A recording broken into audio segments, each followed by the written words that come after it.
뻔한 작품 선택을 한 것 같아서 그래도 열심히 읽어보겠습니다.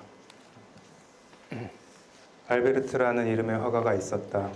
그는 젊은 시절에 그린 그림으로는 열망했던 성공과 명성에 도달할 수가 없었다. 그는 물러나 자족하는 삶을 살기로 결심했다. 몇 년간 그렇게 노력했다. 그러나 점점 더 스스로 만족할 수 없다는 사실이 드러났다. 그는 한 영웅의 그림을 그리고 앉아 있었는데 그림을 그리는 동안 자주 이런 생각이 떠올랐다. 내가 하고 있는 일이 도대체 필요한 일인가? 이런 그림들이 정말로 그려져야 하는가?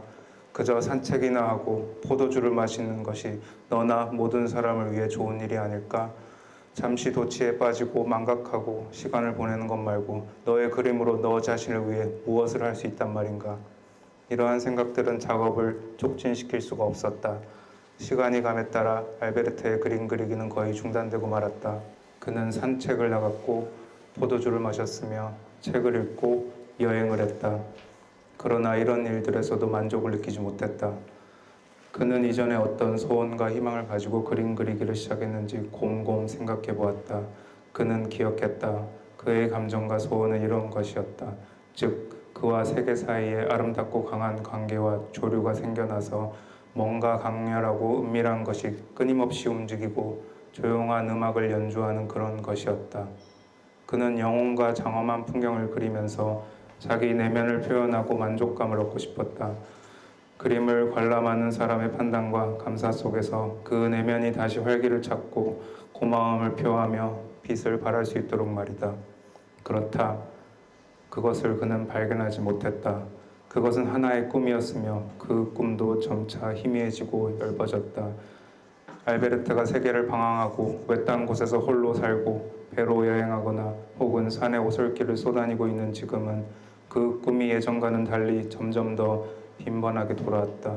신선한 소망의 힘 속에서 아름답고 힘차고 유혹적이고 열망에 차 밝게 빛나면서 그는 얼마나 갈망했던가. 자신의 세계의 모든 사물 사이에서 느끼는 진동을, 그의 호흡과 바람과 바다의 호흡을 동일하게 느끼기를, 형제와 친지에 대한 사랑과 친근함, 그 울림과 조화가 그의 모든 것 사이에 존재하기를. 그는 더 이상 자기 자신의 동경이 묘사되어 있는 그림을 원치 않았다. 그에게 이해와 사랑을 가져다주고 그를 밝혀주고 정당화하고 그를 칭찬할 그림 그리기를 열망하지 않았다. 더 이상 연기 같은 영상으로 자신의 변질을 표현하고 묘사할 영혼과 그 행렬 따위를 그릴 생각이 없었다. 단지 그 속에서 자신이 무가 되고 침몰하고 죽고 다시 태어날 궤적, 그 도도한 흐름, 은밀한 내면성의 감정만 갈망했다. 그에 대한 새로운 꿈, 그것을 향한 강렬한 동경이 삶을 견딜만하게 해주었고 무언가 의미를 부여하고 신성하게 하고 자유롭게 해주었다. 알베르트는 이런 생각을 하고 있었지만 친구들은 이 환상을 잘 이해하지 못했다. 그들이 본 것은 이런 것뿐이었다. 그가 점점 더 자기 안으로 침잠에 들어가며 더 조용해지고 이상하게 말하거나 미소 짓는다는 사실, 사람들로부터 아주 동떨어져 있다는 사실, 다른 사람들에게 친밀하고 중요한 것, 예컨대 정치나 상거래, 사극축제와 무도회, 예술에 대한 현명한 대화 등 그들이 즐거움을 누리는 모든 것에 관심이 없다는 사실만을. 그는 괴짜에다 반쯤은 바보가 되어버렸다. 서늘한 회색빛 겨울 공기를 뚫고 달리며 그 공기의 색채와 냄새를 호흡했다. 작은 아이들을 뒤쫓으며 랄랄라 노래를 불렀고 몇 시간이고 초록빛 물속이나 화단을 응시했다. 또는 책에 몰두하는 독자처럼 잘린 나무 조각, 뿌리, 무 등에서 발견한 선 모양에 깊이 빠지기도 했다. 아무도 더 이상 그를 걱정하지 않았다. 그는 당시 외국의 한 작은 도시에서 살았는데 어느 날 아침 가로수길을 거닐다가 나무 줄기 사이로 느릿느릿 흐르는 조그만 강과 누런 점토로 덮인 가파른 둑을 보았다. 무너져 내린 흙더미의 활량한 위로 관목과 가시풀들이 먼지를 뒤집어 쓴 채 가지를 사방에 뻗고 있었다. 그때 내면에서 무엇인가 울리는 게 있어 그는 멈춰섰다. 영혼 속에서 오랜 전설의 시대의 노래가 다시 연주되는 것 같았다. 점토색 먼지 두성이의 초록, 혹은 활기 없는 강과 급격한 강가의 경사, 색채와 선의 어떤 관계, 어떤 울림, 우연히 생겨난 영상은 독특하고 아름다웠다. 그 영상은 믿을 수 없을 만큼 아름답고 감동적이고 충격적이었다. 그에게 말을 걸었고 친밀하게 다가왔다. 그는 숲과 강, 강과 자신, 하늘과 땅과 식물 사이의 가장 내밀한 관계를 느꼈다. 모든 것이 이 시간에 그렇게 하나가 되어 그의 눈과 가슴 속에서 반사되기 위해 만나고 인사하기 위해 유일하게 홀로 존재하는 것처럼 보였다. 그의 마음속은 강과 풀, 나무와 대기가 서로 접근해 만나 하나가 되고 서로 고양되고 사랑의 축제를 벌일 수 있는 그런 곳이었다. 드물지만 이런 멋진 경험이 반복되었을 때 황금빛 저녁 노을처럼 혹은 정원의 안개처럼 엄청난 행복감이 짙고 충만하게 화가를 에웠었다. 그것은 달콤하고 진한 맛이었다. 그러나 오래 견딜 수가 없었다. 행복감이 너무 풍성해 그 안에서 충만되고 긴장되고 흥분되었으며 거의 두려움과 분노의 감정이 되었다. 그것은 그보다 강해서 그를 받아들이고 또 내치기도 했다. 그는 그 안에서 침몰하는 것이 두려웠다. 그렇게 되고 싶지 않았다. 그는 살고 싶었다. 영원을 살고 싶었다. 결코 지금처럼 그렇게 내밀하게 사는 것을 원치 않았다. 술에 취했다가 깨어난 듯 어느 날 그는 조용히 혼자 방 안에 앉아 있었다. 물감 상자를 앞에 두고 마분지를 펼쳐놓았다. 몇 년 만에 다시 앉아서 그림을 그렸다. 일은 계속되었다. 나는 왜 이런 일을 하는가 하는 생각은 다시 들지 않았다. 그는 그림을 그렸다. 보고 그리는 것 외에 아무런 일도 하지 않았다. 그는 외부 세계의 영상들이 사라져가도록 두거나 아니면 그의 방에 앉아 충만함이 다시 흘러넘치게 했다. 그림 한 장 한 장을 마분지에 그렸다.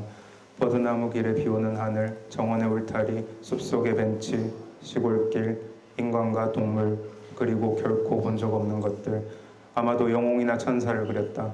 그러나 그들은 울타리처럼 숲처럼 존재하고 살아있었다. 그가 다시 인간 세계로 돌아왔을 때 다시 그림을 그린다는 사실이 알려졌다.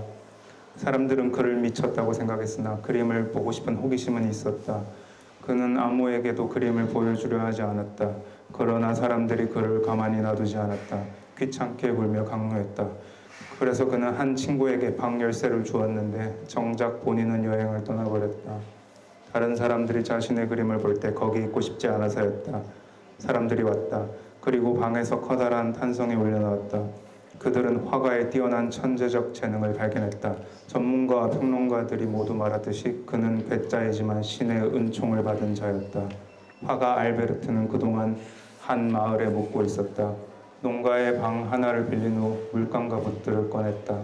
다시금 즐겁게 골짜기와 산을 누비고 다녔고 그가 체험하고 느낀 것을 나중에 그림에 투영해 넣었다. 그때 알베르트는 한 신문에서 전 세계가 그의 집에서 그의 그림들을 보았다는 것을 알게 되었다. 주점에서 포도주 한 잔을 마시며 그는 수도에서 발행된 신문의 길고 아름다운 기사를 읽었다.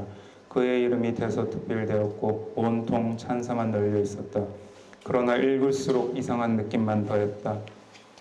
푸른 옷을 입은 부인의 초상화에서 노란 배경색은 얼마나 아름다운가? 지금껏 볼 수 없었던 새롭고 대담하고 매혹적인 색의 조화, 고요한 장미의 삶을 묘사한 표현력 역시 놀랍다.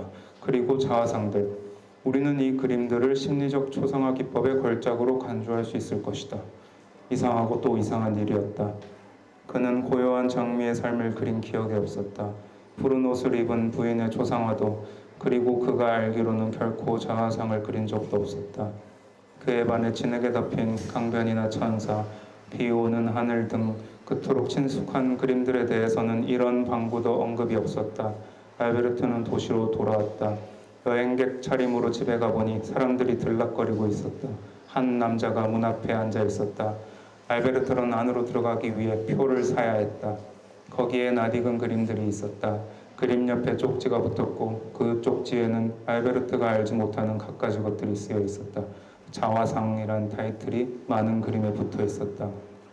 그는 한동안 생각에 잠겨 낯선 이름의 그림들 앞에 서 있었다. 그는 그 그림들에 자신이 의도했던 것과는 완전히 다른 이름이 붙을 수 있다는 사실을 알았다. 정원의 울타리에서 다른 사람들에게는 구름으로 보이는 무엇인가를 그려넣었다는 것을 알았다. 돌이 있는 풍경에서는 갈라진 틈들이 다른 사람들에게 인간의 얼굴을 의미할 수도 있다는 것도 알았다.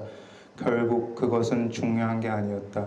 그러나 알베르트는 조용히 다시 여행을 떠나 더 이상 도시로 돌아오지 않았다. 그는 여전히 많은 그림을 그렸다. 그 그림들에 많은 이름을 붙여주었으며 그러면서 행복을 느꼈다. 다만 아무에게도 그것들을 보여주지는 않았다.